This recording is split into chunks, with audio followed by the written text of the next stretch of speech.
Hello again, everyone, and welcome back to Enterprise Linux Security. I'm here, as always, with Joao, my security cohort, and we're going to talk about a really exciting story here in episode 78. I think this is one of the more exciting ones that have come out. We've had a number of them, but this one is really cool. How you doing, Joao? All good. As always, it's a pleasure to be here with you. And yeah, this one is actually a really interesting one. Um, we're going to be talking a bit about Mirai, not exactly the tool itself and the botnet, but how it came to be, what surrounded it, who created it, how it came to be one of the most hated tools out there for white hats and one of the most widely used ones for distributed denial of service attacks. And yeah, we actually have this opportunity because there is this article on Wired, and you should actually take a look at the links that we'll have together with this, because the article on Wired will only be free to read for a couple of days from the time that this podcast is being recorded. And after that, it goes paywall, so you'll have to look for an alternative if you don't have a Wired subscription. But it's a really interesting story. Fair warning, it's also very long. It turns out to about 70-page PDF or something like that. So get a very large cup of coffee to go with this, because it gets really interesting and it's really, you're in for a long read. It reads like a novel in a way when you read the article, because the way they tell the story and the way that it's narrated, and they talk about this. I mean, because we know it as the software that broke the internet, took down all these services, Netflix, HBO, among others, were down. And quite a few things are down at once, which was not your normal thing. I mean, we hear about a company going down or something happening to a certain place, but this was like a bunch of things down at the same time. And this was a situation back in 2016. And for those listening live, I don't have the link in the show notes yet. It will be there today, but if you Google Mirai Confessions, you'll find it. It's a Wired article, and it'll be probably the first, if not among the first results in Google. So it's a pretty big story. And again, it will be free to read only for a limited amount of time. So a print to PDF is your friend. That's your tip for today. So yeah, the event that you're describing, those big names being down, it was Amazon, Spotify, Reddit, PayPal, Slack, eBay, Netflix, all the big names on the internet were down on October 21st. Down or hardly responded to any new requests. And there's quite a story behind that. Let's first set the context for this, because it's incredibly relevant in this story. It's October 21st, 2016. This is 3 weeks just before the 2016 election between Hillary and Trump. And at this point in time, there had already been reports by intelligence agencies, public reports at that the hacks on the Democratic National Committee had been carried by Russian-backed actors.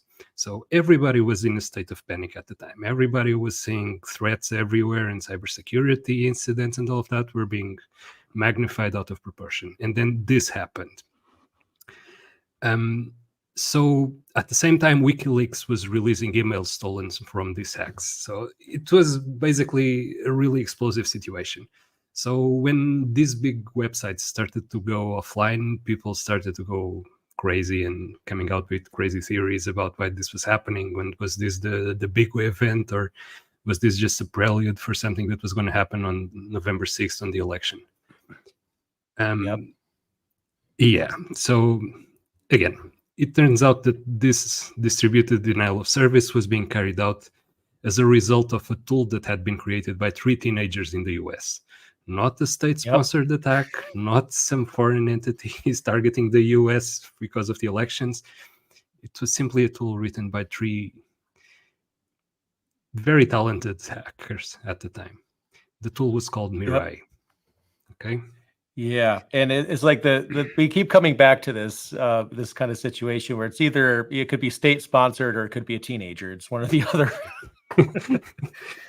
Oh boy. And we've seen both of them actually. I was going to say it's mostly the latter, but no, we've seen instances of both of those types of attackers. Mhm. Lapses, for example, it turned out to be some teenagers as well that were targeting Nvidia and Microsoft and all of that, and got the source code or leaked some source code or some videos from GTA, for example. And yeah, we've seen all of that, and we've seen state-sponsored hacks. So yeah. Okay, so this was 2016. Everybody was in a state of panic, but the story doesn't exactly start there. It goes back to 2011, 5 years before this event. And at the time, there were several low effort hackers for hire services. They could kick somebody off the internet for a certain amount of money. Not that much money. We're talking about $10, $20, and you could kick somebody that you didn't like that was playing on your online game and you wanted to win that game. So you kick them out of the server and you would win by default. So you don't like somebody, some company is doing something that you don't like. Do you want to submit your your application for a job and you don't want anybody else to compete with you? Just submit it and then take down the website for the duration. And Don't this give was anyone any ideas. I'm I'm just not, teasing. but this was Hopefully that wouldn't. this was something that was readily available in 2011, and to Right. some extent is Yep. still readily available today. But again, not giving any ideas. So the idea was that you could hire someone with some infrastructure behind that person, and they would send enough traffic towards the servers of your target, and they wouldn't be able to operate on the internet. This is a brute force way of hitting a target, but is terribly effective at taking them out for a specific duration in time. Mhm. The service itself was called a booter, for they would boot some target off the internet for the duration of the attack. Now, someone's own connection could even then be easily tracked. It didn't have the necessary bandwidth either, so you need more systems to launch the attack from, and that could be zombie systems hijacked by malware or through crowdsourcing helpers saying, hey, these guys are acting really poorly, I need someone to help me, and we need to kick those guys out of the internet or something like that.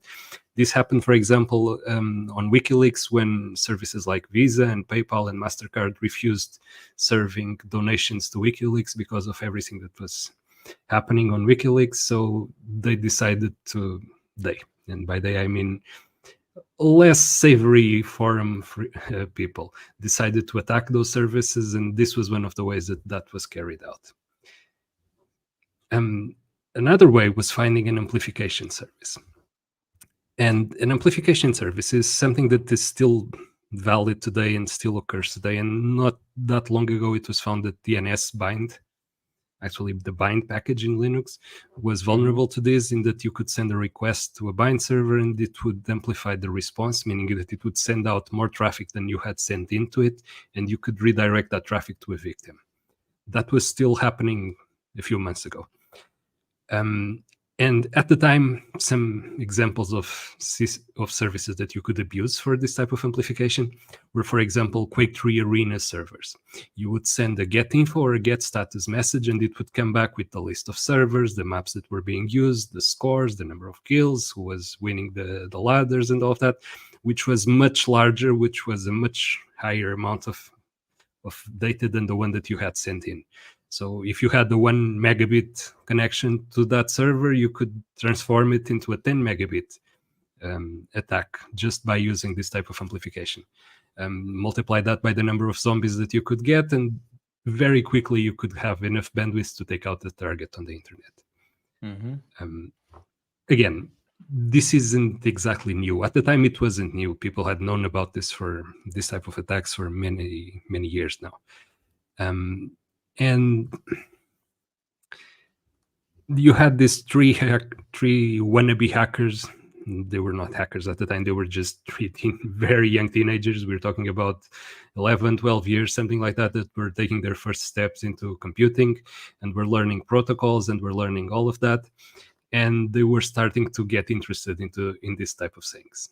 I mean, even when you're starting out, if you have a passing interest in security, or if you're fascinated by the stories that you see in movies, or by the legends of the internet, like the Steve Wozniaks and the Steve Jobs of the time, that were actively hacking stuff at a very young age and creating new devices, you can get inspired by that.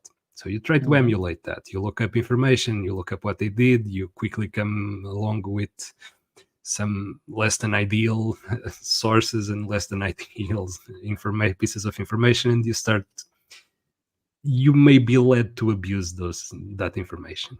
And trying to find the right words here to not frame it in a wrong light, because it's really easy to come upon this type of things. And they initially, the three guys that would eventually lead to Mirai, they would initially be interested in this type of putter service and this type of getting people they didn't like off the internet, or someone that argued with them on a forum somewhere, and make them unable to respond to their whatever they were posting. And they started to see how it operated and how they could do it themselves. So initially they would start looking, or they started looking, say, for vulnerable PHPMyAdmin hosters. Everybody knows PHPMyAdmin. It was one of the you have to have tools back in the day. It still is. Right. If you're running MySQL, if you're running PHP, the full LAMP stack, then yeah, you're going to be running PHPMyAdmin. Turns out that there were some vulnerabilities, and I'm being very, very easy here on PHPMyAdmin. There have been historically some vulnerabilities on the package, and that could get exploited. And by exploiting it, you might take over the hosting service, and you could use it to run whatever workload you wanted, specifically redirecting traffic somewhere else. Another interesting target that they found for the bots was that Supermicro servers at the time were running a particular IPMI version. That's the motherboard base controller that runs separate from the operating system that you have on it. And it was found to have some vulnerabilities as well, and they managed to track that down and identify servers that had that. This is significant because when you have a Supermicro board, you're very likely running a server. If you're running a server, you're very likely running it on a fairly good internet connection. That's not your desktop system that somebody is running at home. You can have home labs, you'll have it on a home lab, but traditionally this will be more on the enterprise side, and it will be something that's more well connected to the internet. So when they had zombies running connected to the internet through this type of systems, they would have access to a substantial amount of bandwidth that they would then be able to use. Yep. It's important to notice something here that sometimes missed when we're talking about botnets and infected systems and all of that.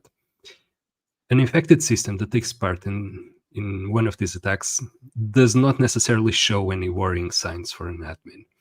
It continues to operate, maybe slightly slower, but it's just network traffic going out.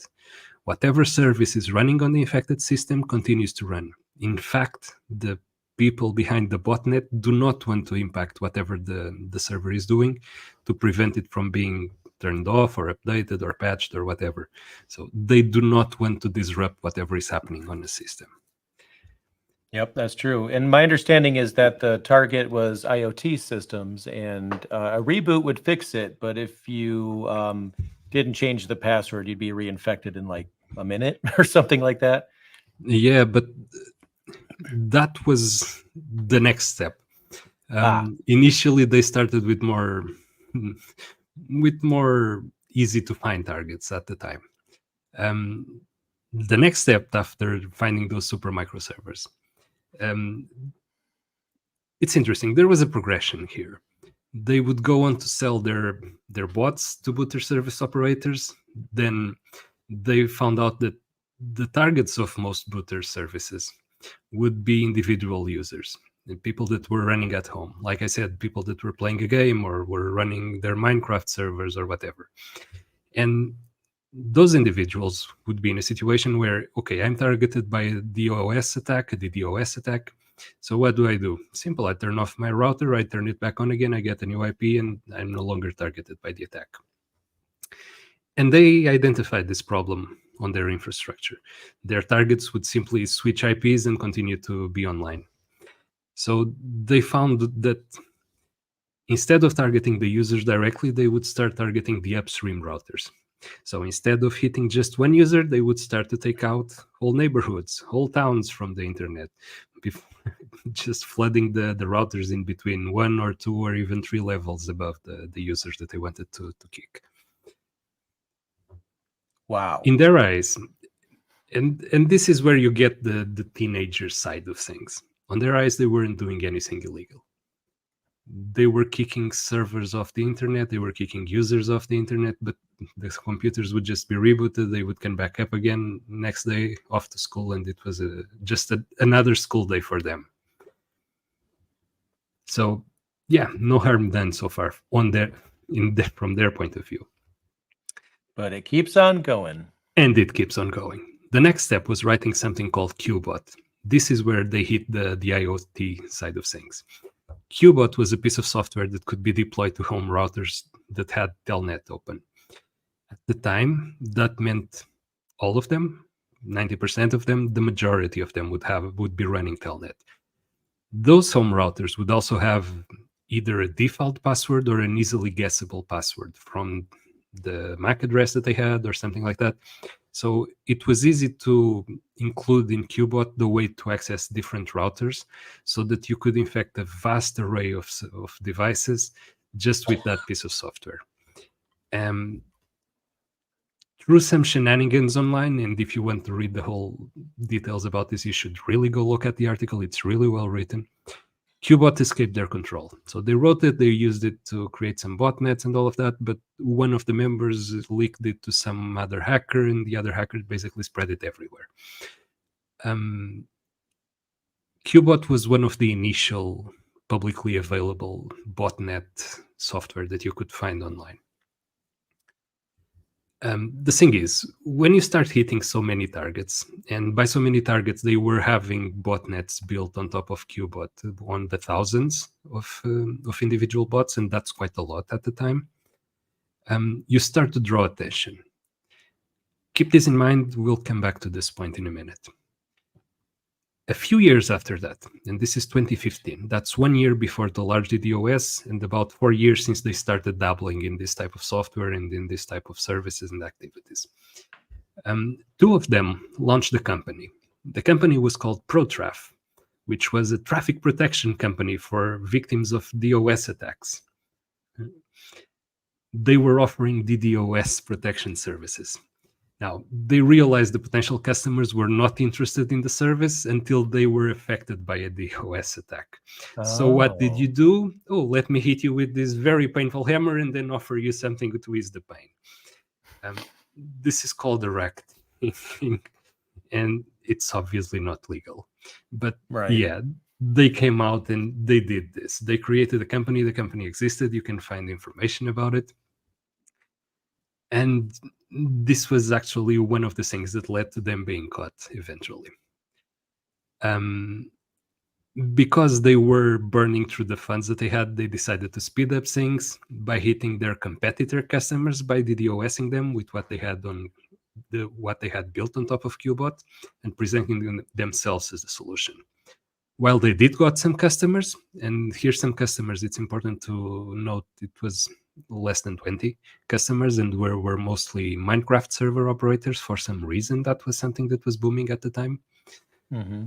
Actually never played it, so I don't understand the fascination with Minecraft, but that's just me. And yeah, they came up with a solution to a problem that happened to those Minecraft servers, and they were there like the next second. Hey, are you being hit by a DOS attack? We have this great service here that can protect you from that. Imagine The company eventually failed. This was in early 2016. There was still no Mirai at this point. We're like 10 months off from the large DOS thing, and everything starts to ramp up pretty quickly here. One of the reasons why things started to ramp up so quickly was because Qbot had been distributed basically to the public. It had been upgraded by other people, it supported more IoT devices, it gained some worm capabilities, and worm capabilities here mean that it would automatically look for other targets on the network that it was deployed to, and it would automatically spread to those new devices. And meaning it can move laterally on its own, but it was still kind of cumbersome to use. There wasn't an effective control mechanism to control the Qbot networks, and it was all mostly manual stuff. So they designed the control mechanism. And the control mechanism would have the infected bots looking for new victims those systems could scan, then reporting them to a loader system that would infect the newly discovered systems automatically, and then connect them to a new command and control server that would manage the whole sync. To give you some idea of how successful and powerful this was, they checked in one day, and again, teenagers, they woke up in the morning, oh, let me see what happened during the night. And overnight, they got 160,000 new bots. That's staggering. Wow. They had discovered 160,000 new IoT devices overnight and infected them, and were now able to launch the DDoS attacks from those devices. So they started to add any connected device that had known flaws. Fridges, toasters, light bulbs, these devices would never be unplugged, they would never be patched, so they were essentially eternal on their Mirai botnet. This was when they had already been developing Mirai, this was already Mirai stuff. They identified stuff like industrial cement mixers and municipal water control systems. Turns out that these are also connected to the internet for some reason, and they themselves decided it would be better not to infect them because they could be labeled as cyber terrorists. So that was their concern. We have 160. That was their concern. Yeah, Okay. we have 160 new systems overnight, and we're concerned about just a handful of them because those are the ones that can paint us in a bad light. Yeah. So by this point, the botnet had over 600,000 bots and was being run, and this is another interesting fact here, it was being run from a seed box hosted in France. If you're not familiar, a seed box is a system that you rent out on a server somewhere and you serve torrents from, basically. That's what the seed box is. There are multiple less than legal services online that provided this facility. They used it to run their command and control. Yeah. There were some anime episodes on that same seed box. This will become interesting in a few moments in the story because eventually the French police will raid the server and the person that was hosting that seed box, and they would think that they had any connection to Mirai at the time, and they made the connection through the anime and all of that, but it turns out that it was just a patsy, somebody that they had been able to get the credentials to the seed box from and had no connection to this at all. Again, it was also at this point that they actually named this Mirai. Mirai means future in Japanese. This was taken from an anime that one of the hackers liked. And yeah, if you see Mirai written somewhere, it means future in Japanese. That's a very good movie, by the way. I love that one. So remember when I said that they started to draw attention? Well, cybersecurity professionals were deploying honeypots, pretending to be IoT devices and capturing multiple Qbot variations. On the stuff that they captured, they spotted a new variant that was different from Qbot. It was Mirai. In these honeypots, it was possible for the cybersecurity professionals to watch in real time the commands that the bots were receiving and the targets that were being chosen. However, and this is another feature that they built into Mirai that was really, I was going to say it's smart, not so smart, but again, it was smart enough to detect when it was running a honeypot and not a real hardware device. So it would terminate immediately. They would basically capture the least amount of traffic possible, and then Mirai would simply expire. So what do the cybersecurity professionals do? Easy. They pick up a DVR device and plug it into the network and just waited for it to be infected. And surprise, surprise, it was infected. Another interesting twist on this. Qbot had code in it that would actively look for other infections on the same device that it was trying to target and eliminate them. So at one point, Mirai and Qbot variants were fighting over the same devices that they were trying to infect. This is amazing. They were infecting and reinfecting and cleaning the previous infection and deploying again, and this was happening constantly on some devices. And they were actively searching and destroying the other infections. And again, the mind process that goes into creating this type of software, and at some point in the process you go and, hey, but this might have been infected previously, so let me clean the device and then infect it again myself. It's fascinating, this. It's clever and oppositional. Remember a few years ago, we talked about this on a previous podcast episode. There was this story about this someone that was mysteriously logging into routers that were exposed to the internet and patching some vulnerability and then just leaving the system. This shines a new light on that, doesn't it? It really does. Yeah. That was a funny story in and of itself. Yeah. Okay, so at this point, vigilante type thing. Yeah. It makes you think if it was actually a vigilante or if it's just deploying some other new stuff on those devices and they wanted no competition. So the groups that were now behind modified variants of Qbot and the three hackers behind Mirai started to spin up takedown requests for the command and control servers of the opposite groups. You know, like the takedown requests when you have a copyrighted offense on YouTube or on some other stuff. They were doing this between themselves. At one point, one group redirected the botnet traffic towards the hoster of the other's command and control. And the hosting company that was running that server did something called the BGP hijack to avoid the DDoS. This is a tangent, but a BGP hijack is Border Gateway Protocol. It's essentially a network protocol that is used at the ISP level to tell other ISPs which address space you serve. It's ridiculously easy to spoof and falsify. A few years ago, for example, all the traffic from one African country, I believe it was Liberia, was being routed through China because an ISP in China started to advertise the wrong address space. And the traffic that was headed to that country was being rerouted through China before getting back where it should. Responding to a DDoS attack by changing your BGP advertisement space is something that's not traditionally done. This in itself is highly interesting, but again, it's tangential to this story. So Mirai started doing something to keep Qbot out. It closed off telnet access on the infected devices. Like we were saying, that mysterious vigilante that was closing the vulnerabilities, Mirai now started closing off telnet. Again, the amount of hoops and jumps that these guys go through to create this is amazing. Wow. One of the first, did they follow a specific development life cycle process too while they were developing all this? They probably did, because it sounds like they thought of everything. So Mirai had an established botnet, and it had managed to fence off the opposite groups, and they had managed to establish themselves as a service. One of the first victims of Mirai was Krebs, from Krebs on Security. It was his website that was the first to be taken down. He had DDoS protection from a firm called Prolexic.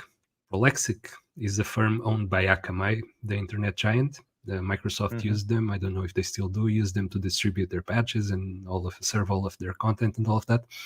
So it was a very big firm. And one day, Prolexic phoned Krebs and told them that they were protecting his website from a 623 gigabit per second attack in 2016. Which they were absorbing. But as the attack continued for about 2 days, Prolexic just dropped Krebs as a customer. His website obviously went down after that. And if you think that 623 gigabit per second is a large enough attack, and we're still in 2016, remember that? It actually wasn't. At the same time, Mirai was also hitting a French ISP called OVH, and they were hitting them with 1 terabit per second attack. So they were simultaneously throwing out a tremendous amount of bandwidth just to take down specific targets. They essentially were doing this to demonstrate Mirai, and they were trying to get customers to rent Mirai and pay them a fee so that they could monetize this. It turns out that the attack on Krebs was done by a hacker from Brazil renting Mirai, and the hackers were actually scared of the backlash that this had caused. Krebs is still pretty known in the cybersecurity space. He has ties to law enforcement and all of that, and hitting him painted a very large target on whoever was creating Mirai. Yeah, it would. Yep. Yeah. So large of a target and so much of a fuss that this created that the FBI got involved in the story. I mean, the FBI realized that even Akamai can't put up with this type of attack, then they need to look deeply into this and they need to come and identify whoever is responsible for it. So there are several details that I'm going to skim over here because, again, this is a very long story and I don't want to run out of time before hitting the conclusion of this. But there is one group inside of the FBI that deals with the DOS attacks. It's called Big Pipes. Go figure. And this was essentially up their alley, and they were the ones that were looking into this. And the investigators behind it were based on Alaska. Because of the way the FBI operates, they only had jurisdiction if in fact the device that targeted Krebs was located in Alaska. Because the network was so large, they obviously managed to track down one device that was infected from Alaska, so they got jurisdiction and they started the investigation from there.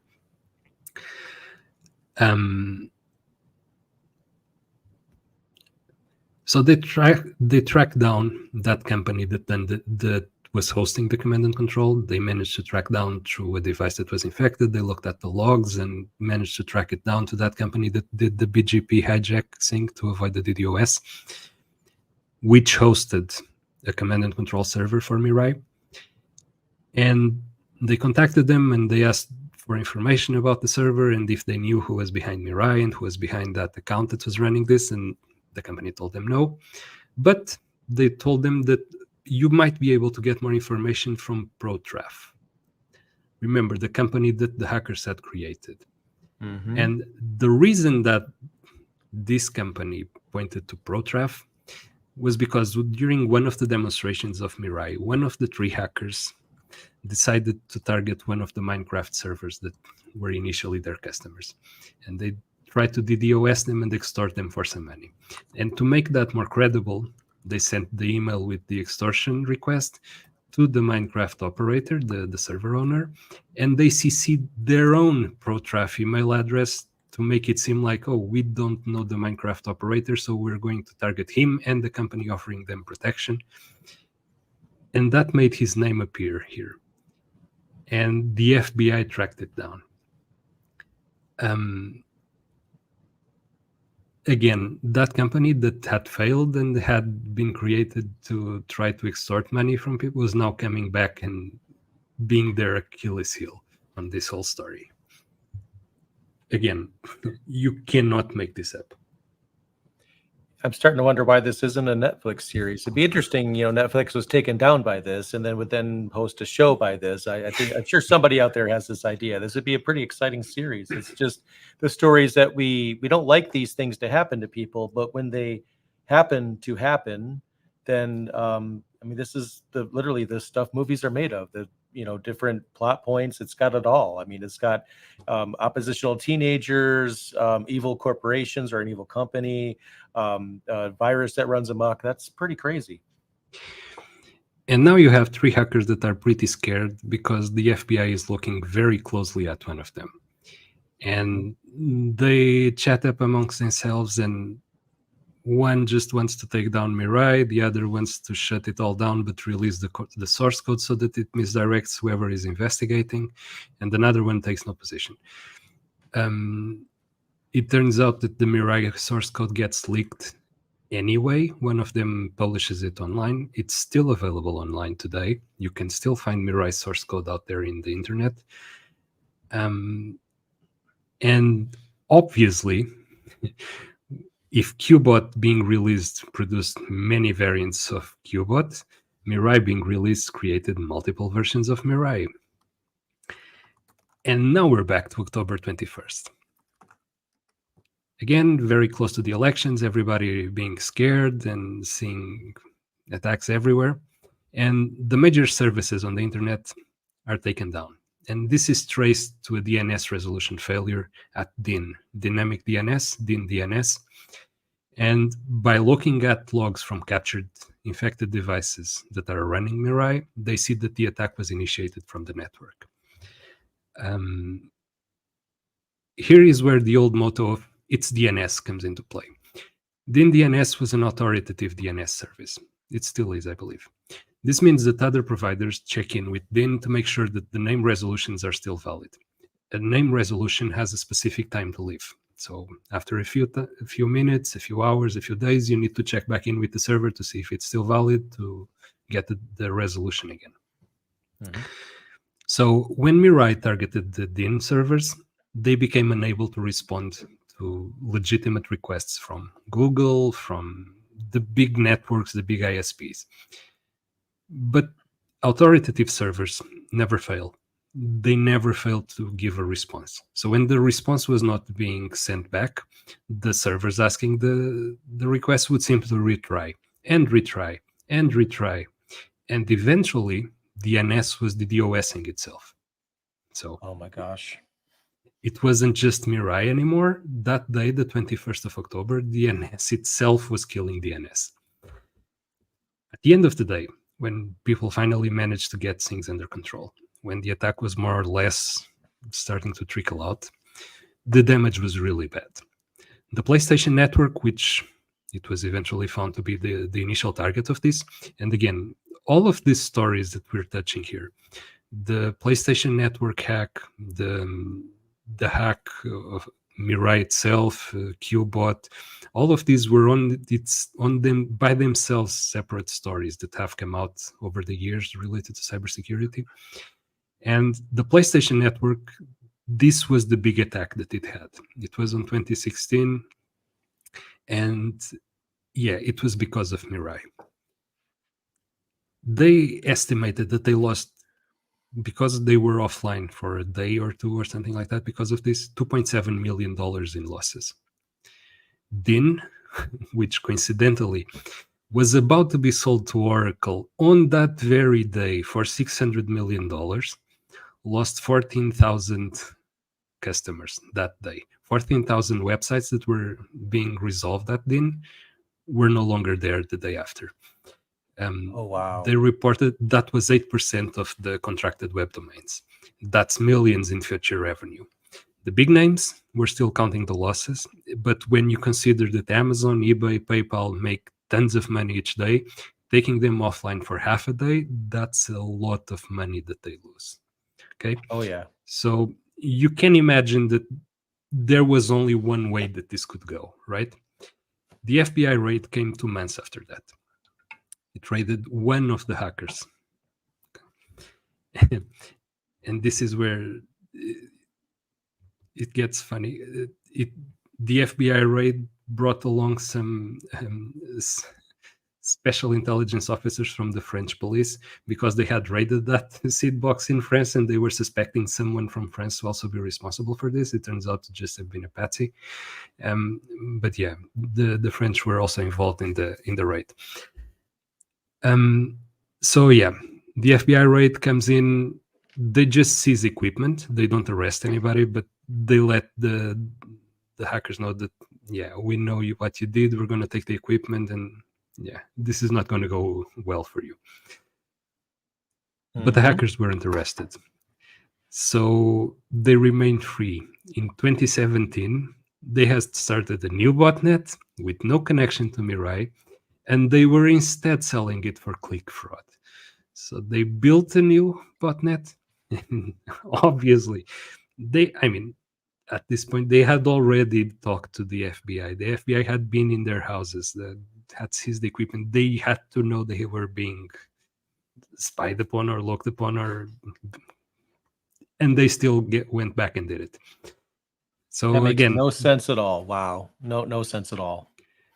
By this point, I believe they are 19 now, so they're no longer teenagers. They are adults at this point. They might not be able to drink in some US states, but they're adults.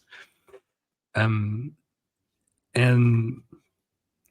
a few months after that, and I really don't understand the time delay here. A few months after that, the FBI comes back again, and it goes to one of them, the initial one, the guy that first wrote the Qbot and wrote most of the Mirai code, and they offer him a plea deal. You work for us, you tell us what the other two are planning and all of that, and you don't immediately go to jail.